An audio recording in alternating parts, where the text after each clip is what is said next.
Playing duos and squads can lead to some fun, but also frustrating rounds. You may feel that your team is useless, or maybe you just don't know how to help.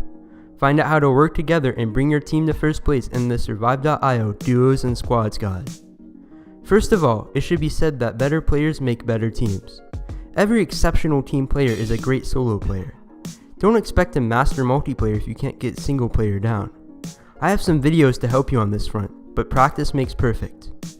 After you're decent at Survive, it's time to find some teammates. Get with your friends, look on the Survive Discord, spam that Survive YouTuber. Find anyone you know and trust more than random people.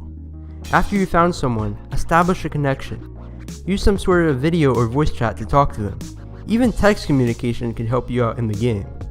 After you found your friends, or maybe you haven't, it's game time. After you've spawned, your team should split up. I know this sounds counterintuitive, but splitting up will help your team cover more ground. In the very beginning of the game, nobody has any weapons and the chance of one of you dying is fairly low. Don't get too far apart, because after everyone's got a decent weapon, it's time to regroup. Use the map to your advantage as well as team emotes. Team emotes as well as regular emotes can be a great communication line with your team, especially if you don't have any others. To get to emotes, right click. To get to team emotes, right click while holding C. We'll go over specific emotes a bit later in the video. Now that your team is back together, it's time to fight.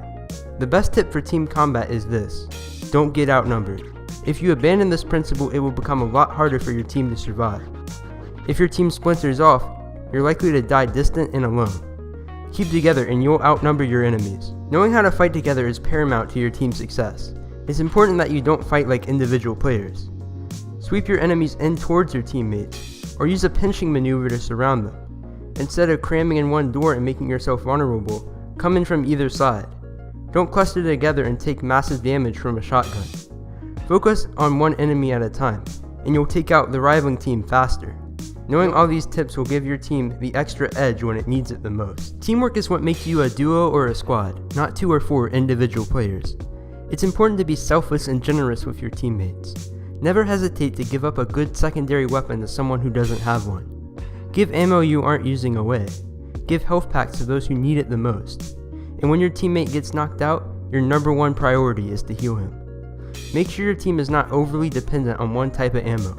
Remember, helping the team, not yourself, is what wins games. Finally, I want to go over the emotes. As mentioned before, emotes are an important communication line with your team, and it's important you know how to use them. The regular emotes are pretty self-explanatory, so we're going to skip to the team ones. This emote means you're out of ammo and need more. The medkit should be used for when you're low on health and need medical supplies. The remaining free emotes all notify your team and put a reference point on your team's map.